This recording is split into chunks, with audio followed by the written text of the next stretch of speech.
Après quelques années au collège, Jean-Pierre est admis au séminaire, l'école pour les futurs prêtres. En 1787, il reçoit enfin le sacrement de l'ordre des mains de son évêque, Monseigneur de Roggenbach. C'est à Hundervellier, son petit village, qu'il célèbre sa première messe. Toute la paroisse est heureuse et fière de l'accueillir. Joanne, imagine-toi la joie de ses parents. Ils ont fait eux aussi de grands efforts pour lui rendre possible la réalisation de son rêve. Leur fils est devenu prêtre. Je n'ai pas encore parlé à mes parents de mon désir de devenir prêtre. Est-ce que tu crois, Sophie, qu'ils me laisseront suivre l'appel de Jésus? Cet appel que je ressens au fond de mon cœur. Quand tu étais petit, tes parents t'ont fait baptiser. Et l'année passée, ils t'ont accompagné pour ta première communion. Je pense qu'ils t'aiment si fort, qu'ils te feront confiance et qu'ils te laisseront suivre ta vocation. En toute liberté, même si cela leur demande un sacrifice. Pour la famille de Jean-Pierre, ce fut aussi difficile.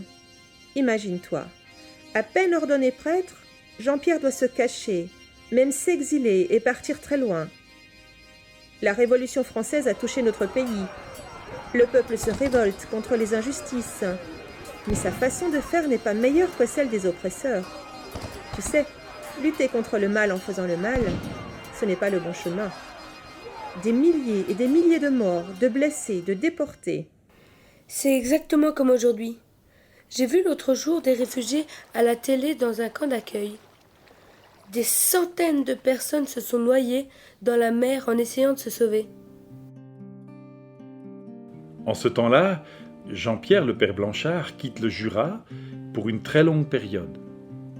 Il cherche du travail du côté de l'Allemagne et comme il a fait de très longues études à Porrentruy, il est engagé dans un château comme précepteur. Il enseigne aux enfants non pas seulement les maths, les langues, le latin, le grec ou l'histoire. Il est chargé de leur éducation et surtout, il leur apprend à connaître et aimer Jésus, à prier, à devenir de bons chrétiens. C'est ainsi qu'il se déplace de château en château, restant le temps nécessaire à la formation de ses enfants. Nous ne savons pas grand-chose de ces années d'exil, mais le père Blanchard a gardé des lettres de recommandation, toutes excellentes. Mais ce qu'il désire par-dessus tout, c'est de trouver enfin une place comme curé. Être berger dans une paroisse, c'est son souhait le plus grand. Mais voilà, il n'est qu'un étranger, un réfugié, sans aucun droit. Il a environ 40 ans lorsque l'évêque de Württemberg, dans la région de Munich, lui confie la paroisse de Kolbingen. Et pendant 14 ans, il se dévoue totalement au service de tous.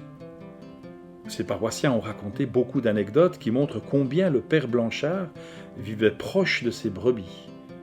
Il était bon, bienveillant, attentif et encourageant. Tu sais, Joanne, le vrai berger, c'est Jésus. C'est lui qui guide nos pas. Ah oui, c'est ce qu'on a chanté dimanche passé à la messe. Tu es mon berger, ô Seigneur, rien ne saurait manquer où tu me conduis. C'est ce que nous devons toujours nous rappeler quand on s'engage en Église. Semer, planter, mais ne jamais oublier que c'est Dieu qui donne la vie. Nous pouvons... Attends Sophie, je veux te parler de ce que j'ai lu il y a pas longtemps dans le journal de papa. Il nous est demandé du courage pour lutter.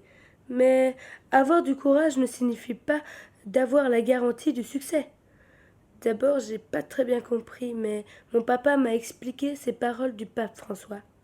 Je vois que tu t'informes bien concernant ton futur chemin. Vivre comme prêtre, berger et prophète exige une excellente formation. Ce fut le cas du père Blanchard en Allemagne. Il savait réellement conduire son troupeau et connaissait le bon chemin.